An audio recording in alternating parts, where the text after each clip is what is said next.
Okay, a quick tutorial on the sled pull and push. So we love the sled because it gets you out of breath and it works really the full body, but it's not a whole lot of impact. So even though it's really hard, it typically doesn't make you too sore and it's easy to recover from. And so it's a great strength and conditioning builder for somebody who's maybe doing a lot of endurance activities outside the gym, or we can throw it into workouts in here to really crank up some intensity, but allow people to still recover. So here's a quick technique. So here in our gym, we start with a pull and then we push it back. So the pull technique, I'm gonna grab the handles, I'm gonna kind of sit back a little bit. I want a pretty vertical torso, a little brace of the core, because as I pull, I don't want to extend or flex my low back. And I want a little shoulder engagement, because I also, as I pull, I don't want to draw my shoulders like this. So I want to get my shoulders back.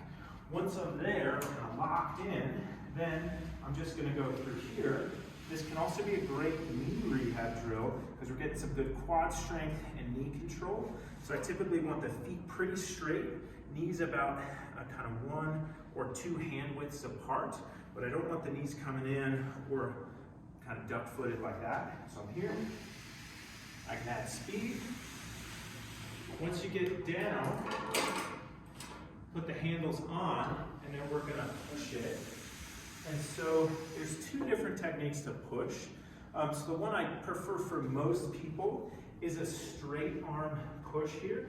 The reason why is because then it gets the shoulders engaged, the upper back, and a little bit more of the core.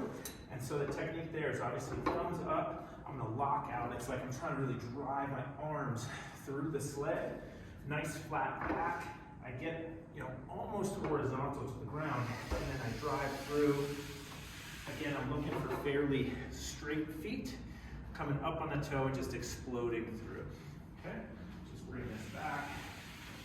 The other technique, if for some reason your shoulders are painful overhead, is that I can get in here and get close to it and drive it there.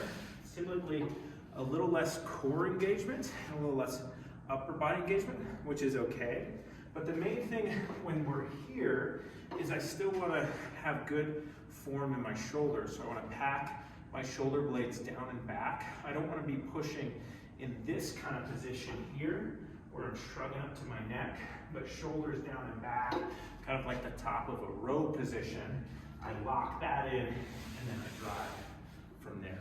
Okay, so that's the sled push and pull.